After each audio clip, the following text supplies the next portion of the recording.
Well, I am honored to welcome Chairman Judy Chu and the members of the Congressional Asian Pacific American Caucus to my office. This is the ceremonial office of the Vice President of the United States, and I'm very honored to have these esteemed guests for an important discussion that we are going to have this afternoon. I was a member of CAPAC, a proud member of CAPAC, and I have seen firsthand how dedicated the organization is to all issues and to the impact on all Americans, but with a particular focus on the condition, the well-being, and the future of the AA and NHPI communities. Far too often, I think we all know, at least at this table, the AA and NHPI communities have been overlooked and under-recognized in our nation. That was true when Chinese Americans laid down the tracks for the Transcontinental Railroad, while many were prohibited from owning property.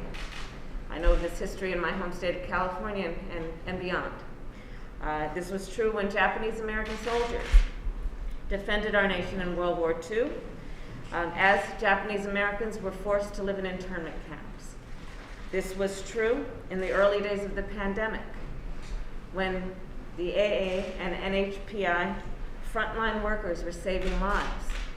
Yet at the same time, members of the AA and NHPI community were targeted with hate. So there is a lot to do in both reminding all of us of the history of our country, but also acknowledging disparities that continue to exist and injustice where it occurs. And as elected leaders of our nation, we're having this conversation in a way that we can renew our commitment to working on all of these issues and to doing it together. And I want to say to every Asian American, every Native Hawaiian, every Pacific Islander, our administration sees you, cares about you, and you will never be alone. And please don't ever let any situation or circumstance make you feel alone, because we are all in this together. We see how Asian American small businesses have been hard hit recently, in particular because of the COVID virus and what it has done in terms of our economy. We have seen how Asian American women have been struggling with the unemployment, many of whom have been frontline workers. We have seen how Asian American people in our country have been targeted by vicious expressions of hate. So much so that 6,600 cases of hate crimes against Asian Americans have been reported in just this last year, 2 and 3 by women. So let me be clear, a harm against any one of us is a harm against all of us, and we will stand united in fighting against these injustices.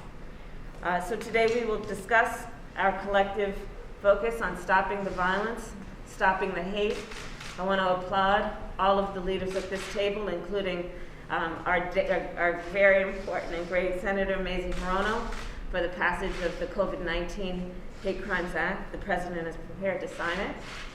Our administration has also taken action recently in the Department of Justice to establish an agency-wide initiative to address anti-Asian hate crimes. And of course, we are working to pass the American Jobs Plan and the American Families Plan, understanding how it will impact also the Asian American small business owners in terms of access to capital, and AA and HPI, working parents in making sure that they have access to child care. So in conclusion, I'll say that there has been a lot of attention, national attention rightly, to the injustices that have targeted our AA and NHPI communities. And this is a moment for all Americans to stand together unified in saying again that a harm against any one of us is a harm against all of us. And we will stand together in support of all communities to protect and to honor who they are. So with that, I thank the press, and we're now going to begin our discussion.